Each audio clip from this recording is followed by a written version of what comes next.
नमस्कार। आमने सामने में आप सभी का बहुत बहुत स्वागत है। आज हमारे सवालों का सामना करेंगे हमारे माननीय मंत्री राजेंद्र राठौर जी, जिनको अब एक नई जिम्मेदारी दी है जी।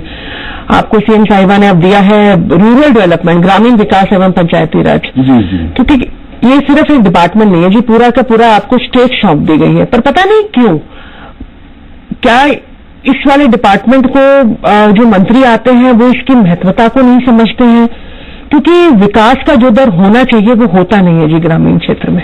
निश्चित तौर पर ग्रामीण विकास की दूरी है। हमारे कई नेताओं ने कहा है कि विकास का रास्ता गांव की चौपाल से निकलता है।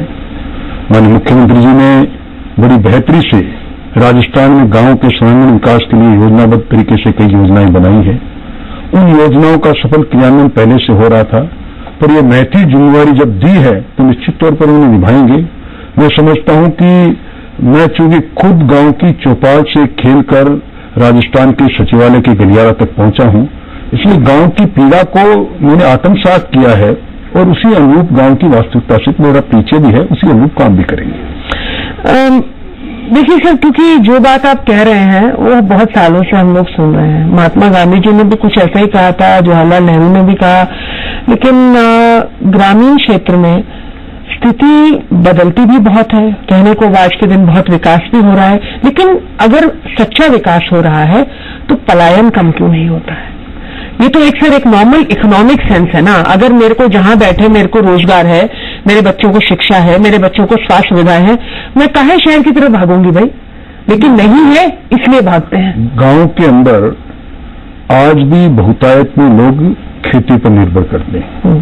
आबादी का विस्फोट हमारे सामने है। राजस्थान में भी हर वर्ष 17 लाख नए मेहमान इस धरा पर आ रहे हैं। जमीनें बढ़ती जा रही है और अब कोशिश की है माननीय मुख्यमंत्री वसुंधरा जी ने अभी ग्राम के माध्यम से पहली बार राजस्थान के किसानों को ये कहा है कि अब वक्त आ गया जब वो क्रॉप डाइवर्सिफिकेशन की तरफ बढ़े, परंपरागत खेती को छोड़े। परंपरागत खेती टुकड़ों में बंट गई, इसलिए खेती पर निर्भर करने वाले लोगों ने पलायन करना प्रारंभ कर दिया है। आज अब देखेंगे कि गांव की ये कारण तो नहीं है, ये तो ओवर सिंप्लीफिकेशन है सर। ये भी कारण है।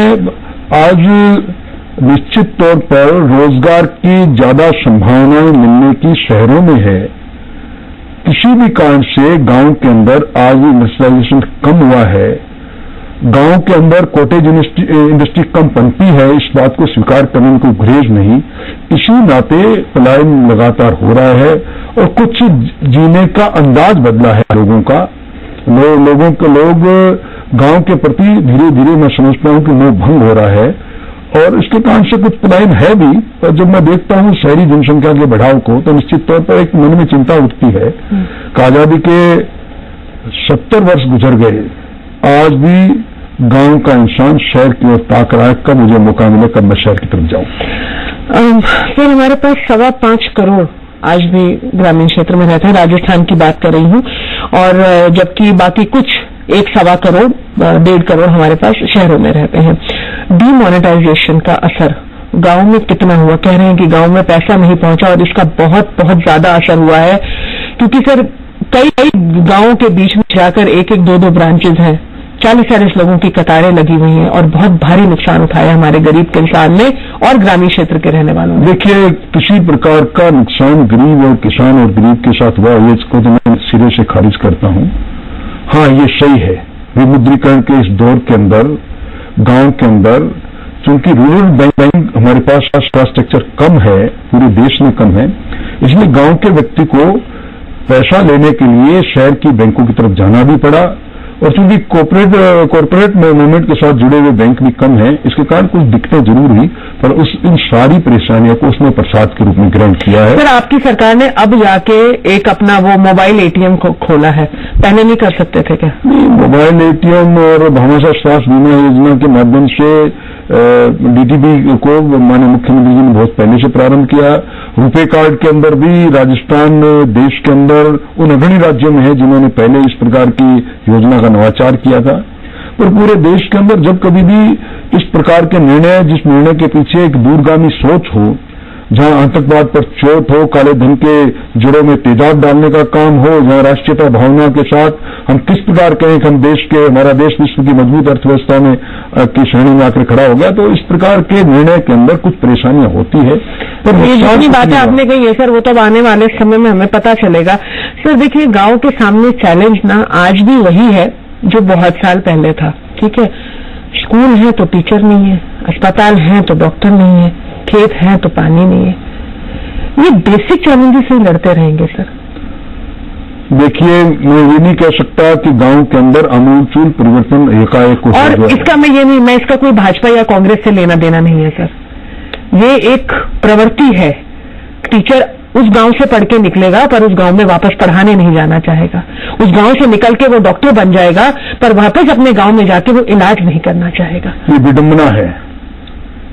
इसको मैं मानसिक दुर्दशा की संज्ञा भी दे सकता हूं जो आम आदमी के मन में है।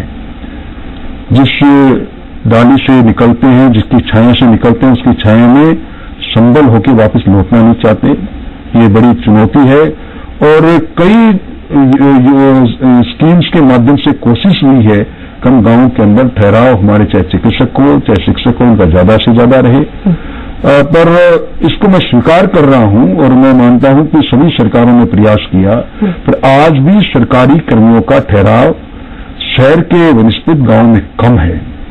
कुछ गांवों में चेतनता कम रही क्योंकि वो गांव में कोई अनुपस्थित रहे, गांव का आदमी जल्दी सवाल नहीं करता कि आप हमारे गांव में तैनात हो, पदस्थापित हो, पर हमारे गांव में क्यों नहीं हो। कमी है और इसको स्वीकार भी करना पड़ेगा। निश्चित तौर पर कोई नई तकनीक के साथ इसको जोड़ना पड़ेगा, तभी सुनिश्चित होगी। और गांव के अंदर अब जिस तरह मेरे पास 8 वर्ष का अनुभव है चिकित्सा मंत्री के रूप में, बिल्कुल गांव के लोगों, गांव के लड़के जब चिकित्सक बनकर निकलते हैं शहर से वापस गांव के लौटने की बात करते हैं तो सवाल खड़ा करते हैं कि मैं वहां जाऊंगा तो मेरे लिए आवास की सुविधा नहीं है, मेरे बच्चों को की स्कूलिंग प्रॉपर सुविधा नहीं है। कई प्रकार की बातें हैं। धीरे धीरे प्रयास हो रहा है, गांव के अंदर इंफ्रास्ट्रक्चर पहुंच रहा है। चलिए सर, उम्मीद करते हैं आपको बाहर से हमारा ज्यादा समय नहीं हुआ, लेकिन राजस्थान सरकार ने, आपकी भाजपा सरकार ने एक बहुत रेवोल्यूशनरी डिसीजन लिया था जब एजुकेशनल क्वालिफिकेशंस को एक मिनिमम को उन्होंने सरपंचों के लिए और पंचों के लिए उस चीज को फाइनलाइज करा था। फिर भी आपने एक आपके पास डाटा, कुछ फीडबैक आया कि ये पढ़े लिखे पंचों से, जिसकी वजह से बहुत सारी महिलाएं और दलित इस चुनाव से बाहर हो गई थी, का गांव के ऊपर क्या इम्पैक्ट पड़ा है, हम आपसे जानेंगे छोटे से ब्रेक के बाद। हम ब्रेक के बाद अभी वापस आते हैं। आप लोग देख रहे हैं, जी हां, आमने सामने।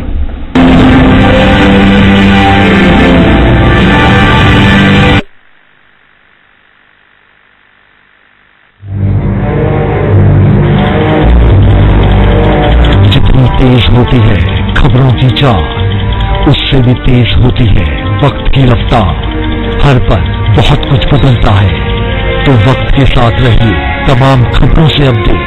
जी राजस्थान न्यूज, खबरों में दम, सबसे आगे हम।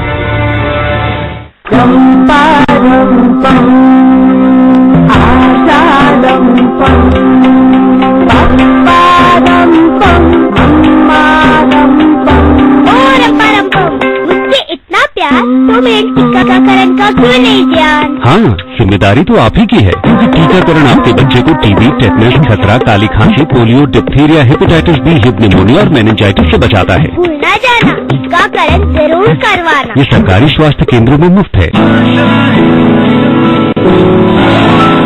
क्लाइंट्स तो बहुत है, but how do I succeed? MD तो कर लिया, अब जॉब का क्या? मैं कुछ बनना चाहती हूँ, बट उसका रास्ता क्या है? आज की युवा पीढ़ी में बहुत कंफ्यूजन।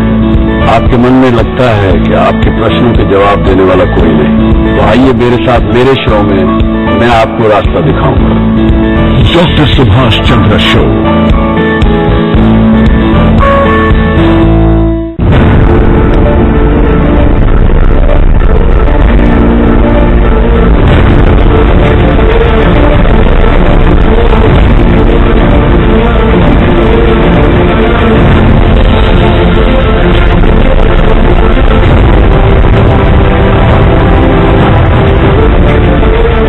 परत दर परत उठेगा पर्दा, हर क्राइम से क्राइम रिपोर्ट। रात 9:30 बजे। जी राजस्थान न्यूज।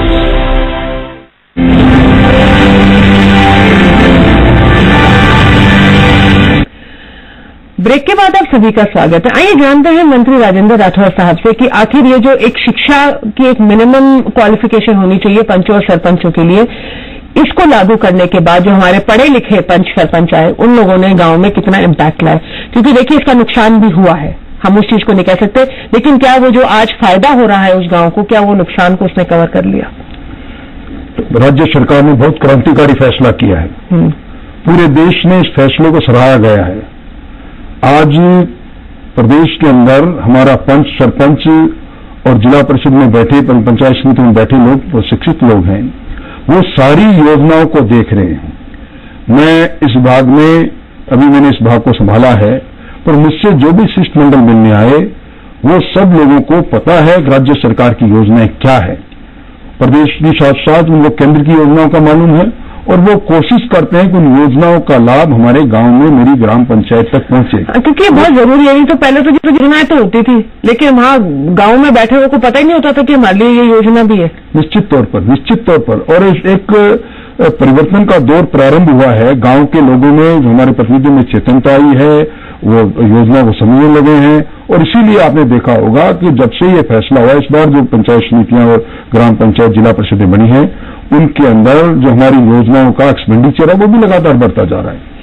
एक बहुत अच्छी पहल करी है जी अपने Rajasthan state rural livelihood mission ने आईआईटी मुंबई के साथ मिलकर ये अपना सोलर ऊर्जा लैंप प्रोजेक्ट की, जो कि बहुत सारी महिलाओं का जीवन बदल रही है।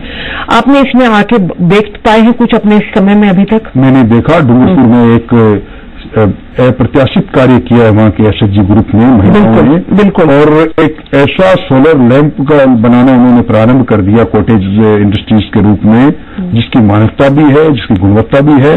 और मैं समझता हूं कि उस इलाके की आवश्यकता भी है, क्योंकि मगरों में लोग बसे हुए हैं। और अब तो हमने एक निर्णय भी ले लिया कि जब शहर के अंदर स्ट्रीट लाइट है तो गांव के अंदर लोग महरूम इससे क्यों रहे। हम सोलर लाइट के माध्यम से गांव में जो गौरव पथ बनाए हैं माननीय मुख्यमंत्री वसुंधरा जी, उनको जगमग करेंगे। गांव में भी शहर की भांति इस सुविधा को पहुंचाएं, इस प्रकार का हमारा संकल्प भी है। संकल्प पूरा होगा जी? निश्चित तौर पर चुनाव से पहले? चुनाव से पहले नहीं, इसी वर्ष में पूरा होगा। हम जो कहते हैं वो करते हैं। अभी आपने बात करा जी गौरव पथ जो बनाए हैं, आपको क्या लगता है कितने बन चुके हैं, कितने जरूरी है? कहीं ऐसा तो नहीं कि इसमें भी थोड़ी सी एक मतलब डिस्क्रिमिनेशन हो रही हो कि भाई तुमने कांग्रेस का एमएलए चुना या वो चुना, तुम्हारे यहाँ नहीं बनेगा? नहीं, गौरव पथ में ग्राम पंचायत मुख्यालय को एक आधार माना है और अब तक लगभग 4500 ग्राम पंचायत मुख्यालय में गौरव पथ बन चुके हैं, कुछ में बन रहे हैं। और हमारा लक्ष्य है, सरकार का लक्ष्य है कि अगले वर्ष तक हम सारी ग्राम पंचायत में गौरव पथ बना दें। सर, एक बहुत बड़ा सपना जो हमारे माननीय प्रधानमंत्री साहब जी ने लाल किले से देखा था, वो था एक स्वच्छ भारत का, और ये कि भाई खुले में हम लोग शौच में ना जाएं। ओपन डेफिकेशन फ्री जब हम लोग बात करते हैं, तो मैं पीछे भी बोल रही थी, हमारी आपके ही मेयर साहब से वहां बात हो रही थी, तो मैंने उनको ये कहा था कि जो ओपन डेफिकेशन फ्री तो जयपुर में ही है, गांव में कितना कर पाएंगे? ओपन डेफिकेशन फ्री हो राजस्थान, ये संकल्प है मुख्यमंत्री जी का। दिसंबर 2016 तक पूरे राजस्थान इससे फ्री हो, और इसके लिए राजस्थान ने देश में अपना पहला स्थान प्राप्त किया है। जितनी बड़ी संख्या में शौचालय बने हैं, अब तक 4000 से ज्यादा शौचालय बनने से नहीं होता। अगर आदमी उसमें जाएंगे नहीं, वहां पर पानी नहीं है, आगे की सुविधाएं नहीं है, केवल एक 4 दीवारें बना के एक उसमें रख देने से तो कुछ नहीं होने वाला। मैं मानता हूं जब तक सामाजिक परिवेश के अंदर एक परिवर्तन दृष्टिगोचर नहीं होगा, तब तक इस बात को हम उस तरह लागू नहीं कर सकते। परंतु फिर भी इसके अंदर अब व्यवस्था के साथ साथ समाज में परिवर्तन आ रहा है, समाज के लोग भी आगे बढ़कर कर रहे हैं। आज इस व्यवस्था के साथ आम आदमी जुड़ने लगा है। 4000 से ज्यादा ग्राम पंचायतें राजस्थान में ओडीएफ हो चुकी है और बाकी भी इसी ओर आगे बढ़ रही है। और मैं समझता हूं कि जब प्रधानमंत्री लाल किले की प्राचीर से बोलते हैं, मुख्यमंत्री जी सवाई मान सिंह स्टेडियम से बोलती है, तो असर होता है, तो उसका असर निश्चित तौर पर नीचे तक होता है। प्रधानमंत्री आवास योजना में एक मुश्किल सरकार के सामने आई कि भी बहुत सारे लोगों के पास अपना कहने को एक छोटा सा टुकड़ा जमीन का ही नहीं है, तो उनको हम लोग घर बना के कहां से देंगे, जो कि एक और सपना देखा है कि भाई हर भारतीय की सर के ऊपर एक अपनी छत हो। ठीक है, तो इसके लिए सर ये पहल अभी अब ये सुनने में आ रहा है कि भाई यूं कर रहे हैं कि भाई सरकार प्राइवेट प्रॉपर्टी वालों से लैंड खरीद के, जिनके पास अपनी जमीन नहीं है, उनको 50 गज जमीन वो देगी, जिससे कि वो अपना ये आवास योजना के अंतर्गत लोन लेकर मकान बना सके। क्या ये सच है? ये एक परिकल्पना अभी है जिसको हम साकार करने की कोशिश कर रहे हैं, क्योंकि बहुत बड़ा फैसला है, सरकार जमीन खरीदे, उस पर भूमि भ्रष्टाचार भी बहुत हो सकता है, आवासहीन व्यक्ति अपना मकान बनाए। परंतु आज ही मैं भी बैठक लेकर आ रहा हूं, हमने निर्णय लिया है कि हम 1 साल के अंदर 25 लाख लोगों को भूमि का पट्टा देंगे, या तो जिस पर उसका मकान बनाया है, या जहां उसको मकान नहीं उसको बनाना चाहता है वो पट्टा देंगे। अभियान चला रहे हैं हम कोशिश कर रहे हैं कि ऐसी नौबत नहीं है कि हमें खरीदना पड़े, पर अगर खरीदना पड़ेगी जमीन तो भी खरीदेंगे। निश्चित तौर पर राजस्थान के अंदर अगले वर्ष तक हम 4,27,000 आवास बनाकर उन गरीबों को देंगे, उन लोगों को देंगे जिनकी सर पर छत नहीं।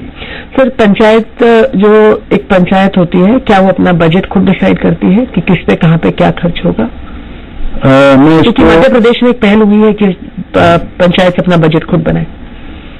मैं इसको दुर्भाग्य भी कहूंगा कि अब प्रजातंत्र की सबसे मजबूत, सबसे छोटी कड़ी प्रजातंत्र के सारे मूल्यों को पूरा नहीं कर पा रही। बहुत वर्ष गुजर गए। होना तो ये कि ग्राम पंचायत खुद में ग्राम की सरकार है, उनको अपना बजट खुद बनाना चाहिए। परंतु अब चूंकि हर गांव की अलग अलग जरूरत है, किसी की हैंडपंप, किसी की पीने का पानी है, किसी का स्कूल है, किसी का बाथरूम है, हर गांव की अलग अलग जरूरतें हैं, सबकी तो एक कॉपी पेस्ट तो नहीं मार सकते ना। निश्चित तौर पर इसीलिए हम प्रारंभ कर रहे हैं गांव का योजनागत विकास हो, मास्टर प्लान गांव का भी बनना चाहिए। हमने प्रारंभ कर दी इस योजना को, और मैं समझता हूं कि अब तक जो बजट का प्रावधान रहा है, हमारे स्टेट फाइनेंस कमीशन और हमारे 14th फाइनेंस कमीशन से केंद्र और राज्य सरकार से पैसा आता है, अलग अलग योजनाओं में आता है, पर पैसा सीधा ग्राम पंचायत में जाता है। हम ग्राम पंचायत को ये जरूर कहते हैं कि आपको इस योजना में इन एक्टिविटीज को करना है, निर्माण संबंधी, विकास संबंधी, ये जरूर कहते हैं। पर पैसे की मालिक वही ग्राम पंचायत है, ग्राम पंचायत को अधिकार है, ड्राइंग डिस्पर्सिंग पावर सरपंच के पास है। इसलिए एक बदलाव तो आया, पर इसमें मैं आपकी बात से सहमत हूं कि खुद ग्राम पंचायत छोटी सरकार के रूप में अपना बजट बनाए, अपनी आवश्यकताओं को देखे और उस पर आगे बढ़े। इसमें समय लगेगा। अब धीरे धीरे आपने देखा, पढ़े लिखे लोग जब से आए हैं तब से इस प्रकार की बहस चल निकली है, और उसका परिणाम भी आएगा सामने। सर, 3 साल पूरे हुए सरकार को, और एक फिगर आप लोगों ने निकाला कि हमने 73% वादे पूरे किए। तो सर, ये फर्स्ट डिवीजन से थोड़ा सा ऊपर आप लोग कैसे पहुंचे, हम आपसे जानेंगे एक छोटे से ब्रेक के बाद। हम ब्रेक के बाद अभी वापस आते हैं, हमारे साथ रहिएगा।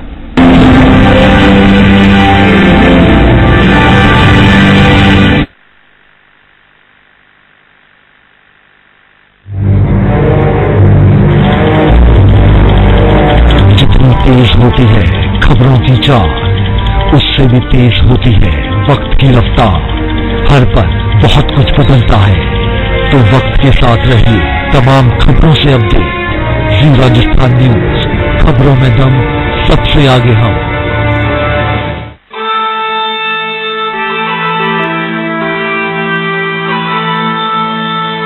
A pause is for camaraderie, because life is in the pause. Take the time for all the things that truly matter. Black Dog Sparkling Water. Let the world wait. Plans तो बहुत हैं, but how do I succeed?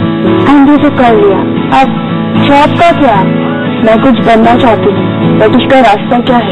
आज की युवा पीढ़ी में बहुत confusion. आपके मन में लगता है कि आपके प्रश्नों के जवाब देने वाला कोई नहीं, तो आइए मेरे साथ मेरे शो में मैं आपको रास्ता दिखाऊंगा। Doctor Subhash Chandra show. 15 खास जड़ी बूटियों से बना पेट सफा आयुर्वेदिक चूर्ण आज ही ले आए। पेट सफा पहली रात से ही असर दिखाता है और इसकी आदत भी नहीं पड़ती। पेट सफा, हर रोग दफा।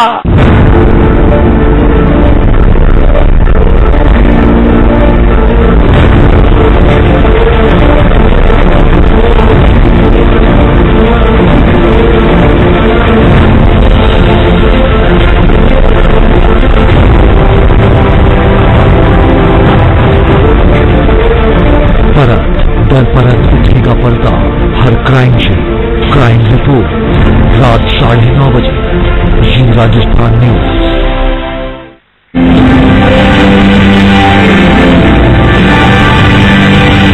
ब्रेक के बाद आप सभी का स्वागत है। 73%, तो सर कहां से आया ये फिगर 73%? देखिए, एक हमने चुनाव से पहले स्वराज संकल्प पत्र बनाया था, राजस्थान के आवाम से कुछ बातें कही थी।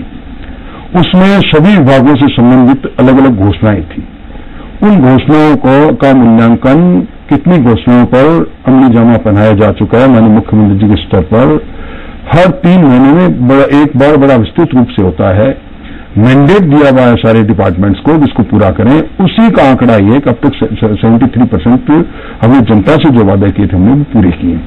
हमें बजट के माध्यम से जो वादा किए उनको भी हम पूरा करते हैं।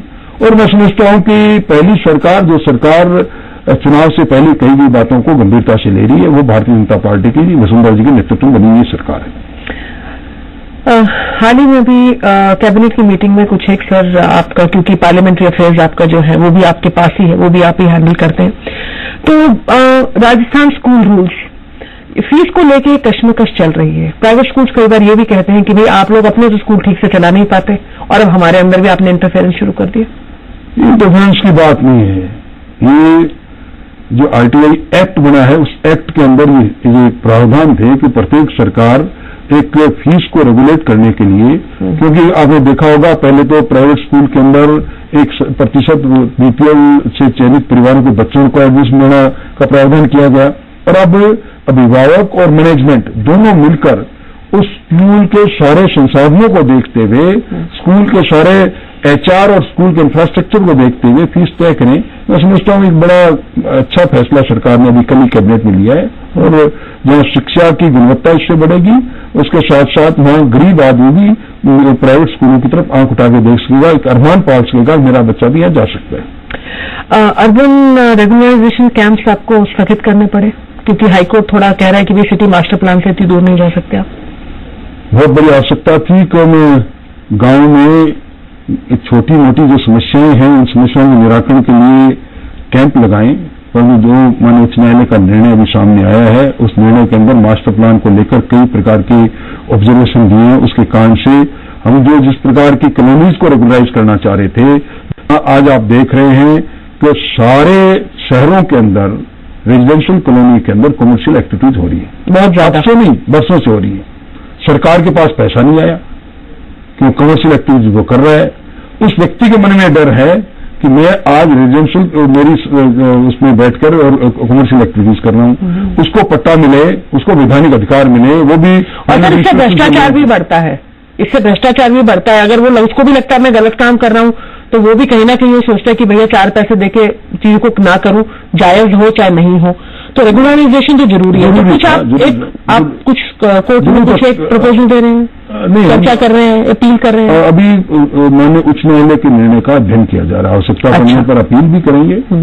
और उसके अंदर सर की जो वैशाली नगर में अपोलो के लिए भी जो हॉस्पिटल के लिए लैंड दी गई है वो भी कहीं रद्द कर दी जाए। उसके लिए सरकार ने एक नीति बना रही। नीति पिछली सरकारें बिना नीतियों के इस प्रकार के इंस्टीट्यूशन को जमीन दिया करती थी। अब नीतिगत फैसला करके नीति के आधार पर दिया गया है। 25,000 रुपये प्रति वर्ग मीटर की वहां सबसे कम राशि है, उसको मिनिमम प्राइस कह सकते हो। उसके भी 200 गुना ज्यादा, उस पर 200 गुना लगा के उसको दिया गया जमीन है। तो इसमें कोई वो समझना लगभग पूरी रकम ली गई है। अच्छा काम किया गया। अपोलो आएगा, आज की आवश्यकता है, जयपुर की आवश्यकता है। हाँ नहीं, और उसके वहां पर कोई है भी नहीं जी बड़ा अस्पताल। वापस आपके डिपार्टमेंट की बात करते हैं सर, क्योंकि ग्रामीण विकास और पंचायती राज आपके पास है। आपको खुद भी देख के लगता होगा कि बहुत सारे काम है करने को। बहुत सारे काम है। इतने काम, इतना बड़ा विभाग, मैं समझता हूं कि निश्चित तौर पर आपको लगता होगा कि हर तरफ मैं ध्यान दूं भैया, चाहे हम लोग शिक्षा को लेते हैं, चाहे हम लोग हेल्थ सर्विसेज को देते हैं। हेल्थ में तो आपने रह भी चुके हैं, आपको बहुत अच्छे से उस चीज का ज्ञान भी है। तो लेकिन सर प्रायोरिटाइज क्या करेंगे आप? मुझे 2 ऐसी चीजें बताइए जो आप ये अब आने वाले 2017 में गांव में पूरी कर पाएंगे। 2017 के में सबसे पहले हम गांव के अंदर ग्राम पंचायत के हिसाब से अभियान चलाकर लोगों को उनको पट्टे देंगे। दूसरा बड़ा काम हम करेंगे, हर ग्राम पंचायत मुख्यालय से हम शुरू करेंगे एक ग्राम उद्यान स्थापित करेंगे, जिसके अंदर शहर की माफिक वहां गांव के लोगों को भी एक अच्छी जगह बैठने की मिले। उसके अंदर हम ओपन जिम भी स्थापित करेंगे। और तीसरा काम हम स्ट्रीट लाइट गांव के अंदर पहुंचाने का काम करेंगे, ताकि गांव के अंदर ये सारी सुविधा हो जाए। और चौथा काम, गांव के अंदर जो ODF हो चुके हैं उनमें सफाई के लिए एक व्यवस्थागत संस्थागत इस प्रकार की व्यवस्था करने की कोशिश करेंगे कि सफाई भी गांव के दिनचर्या के अंदर, गांव के अंदर एक अंग बन जाए लोगों को। वरना लोग समझते हैं गांव ना कोई सफाई कर्मी, ना सफाई की व्यवस्था, ना कोई आवश्यकता। सर, हम तो शहर के बारे में भी ये सोचते हैं, हम तो जयपुर के बारे में भी सोचते हैं कि ना कोई सफाई, ना कोई सफाई की व्यवस्था, ना कोई सफाई कर्मी। आप खुद शहर में रहते हैं, आपको दिख रहा है क्या हाल है आज के दिन? मैं जयपुर के अंदर रहता जरूर हूं, पर मेरा मन और मेरा दिल और मेरा दिमाग गांव में है। जयपुर के अंदर भी अब आप देख रहे हो धीरे धीरे जयपुर एक पिंक सिटी का वो वैभवशाली रूप वापस लेता जा रहा है। और हमारे नए मेयर इसमें दिनों रात लगे हैं। गांव का भी हम मास्टर प्लान बनाएंगे आगामी वर्ष के अंदर। गांव का योजनागत विकास करेंगे, गांव के अंदर प्रकाश की व्यवस्था करेंगे, गांव के अंदर सीवरेज की व्यवस्था, हर ग्राम पंचायत को हम उसके लिए राशि देंगे, ताकि गांव के अंदर जो गंदा ठहरा हुआ पानी है वो निकले। और गांव के अंदर भी एक अच्छा उद्यान स्थापित हो, जहां मेरे गांव का व्यक्ति भी बैठकर अपने दिन और शाम की बातें भी अपने मित्रों से बतिया सके। एक बहुत अच्छी सोच, और इससे कहीं ना कहीं हमें पूरी उम्मीद है कि गांव का विकास वाकई सच्चे में जरूर होगा। आपको लगता है कि कहीं ना कहीं कुछ कमी रह गई थी, इसलिए मुख्यमंत्री साहिबा ने आपको ये जिम्मेवारी दी? क्योंकि अगर वोट गांव से नहीं आएंगे तो भाजपा की सरकार दोबारा नहीं बनेगी। इस पर मैं कोई टिप्पणी नहीं करूं तो ठीक है, क्योंकि मुझसे पहले जिन्होंने विभाग संभाला था सुरेंद्र जी गोयल अच्छी तरह काम कर रहे थे। और परंतु सही बात है, जब नया काम मिलता है तो नया जोश के साथ व्यक्ति काम करता है। और मुख्यमंत्री जी ने गुरुतर उत्तरदायित्व दिया, इसको पूरी तरह से निभाएंगे, कोशिश करेंगे। और हमारी मुख्यमंत्री जी के मन में भी एक परिकल्पना है कि गांव निश्चित तौर पर विकास की राह में कुछ तेज कदम से आगे बढ़े। मैं समझता हूं कि उनके सपनों को साकार करने के लिए राजस्थान की तकदीर और तस्वीर बदलने में ये विभाग एक अहम भूमिका निभाएगा। और इसीलिए शायद उन्होंने कहा है कि तुम भी आगे बढ़ो, गांव भी आगे बढ़े, उनके सपनों को साकार करें। बिल्कुल जी, ग्रामीण क्षेत्र में विकास होगा तभी राजस्थान का एवं भारत का विकास होगा। आपका बहुत बहुत शुक्रिया मंत्री जी, आपने हमें समय दिया। थैंक यू, धन्यवाद साहब। तो ये था आमने सामने माननीय मंत्री जी राजेंद्र राठौर जी के साथ। मैं जल्द ही आपके बीच दोबारा होंगी, तब तक जय हिंद।